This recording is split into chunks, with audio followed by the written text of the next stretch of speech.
السلام علیکم دوستو، حضرت مولانا پیر ذوالفقار احمد نقشبندی نے ایک واقعہ سنایا کہ 1994 میں سمرقند جانے کا موقع ملا تو جامع مسجد سمرقند میں خطبہ جمعہ دیا۔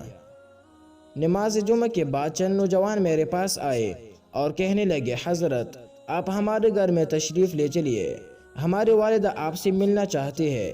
میں نے معذرت کر دی کہ اتنے لوگ یہاں موجود ہیں، میں ان کو چھوڑ کر وہاں کیسے جاؤں۔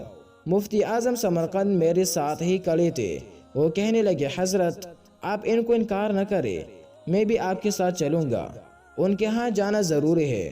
میں نے کہا، بہت اچھا۔ چنانچہ ہم دوستوں سے ملاقات کر کے چل پڑے۔ راستے میں مفتی اعظم بتانے لگے کہ ان نوجوان لڑکوں کی والدہ ایک مجاہدہ اور پکی مومنہ ہے۔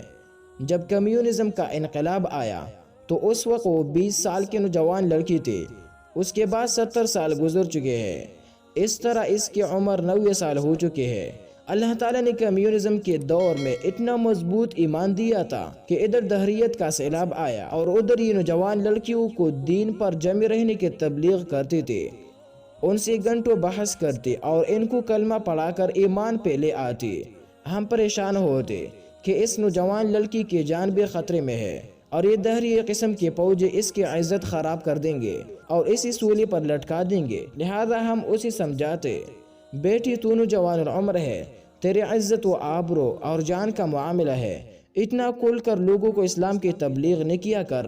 مگر وہ کہتی کہ میری عزت و آبرو اور جان اسلام سے زیادہ قیمتی نہیں ہے، میری جان اللہ تعالیٰ کے راستے میں قبول ہو گئی تو کیا فرق پڑ جائے گا۔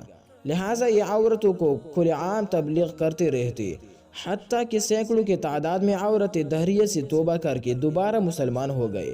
ہمیں اس کا ہر وقت خطرہ رہتا تھا۔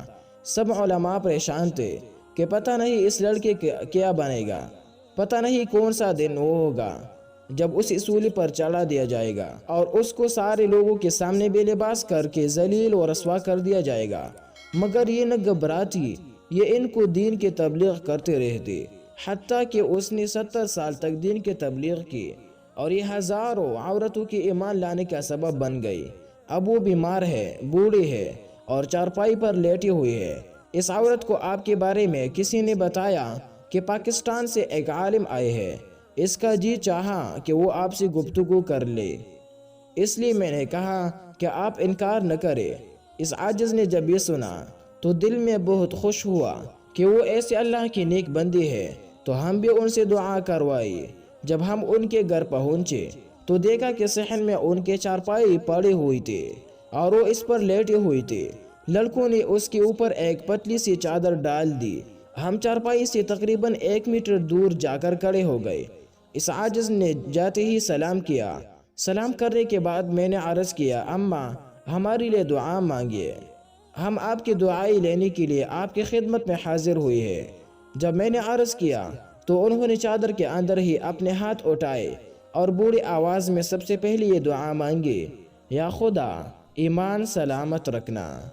یقین کیجئے کہ ہماری آنکھوں سے آنسو آ گئے۔